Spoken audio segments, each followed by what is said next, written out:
Hello guys, welcome back to this channel. In today's video, I'm going to show you how you can turn off game sound on Roblox. Okay, let's get into it guys. First of all, you can open up your Roblox application on your computer or on your mobile phone. And then you're going to go to the Roblox setting to turn off the game sound.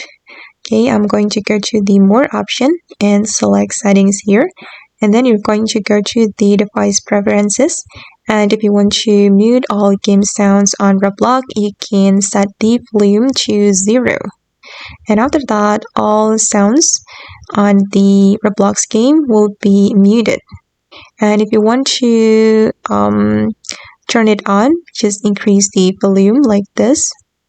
But if you want to disable the sound, you can set it to 0. Okay, that's done. Okay guys, and that's all the way to turn off game sound on Roblox. I hope this video will be useful for you.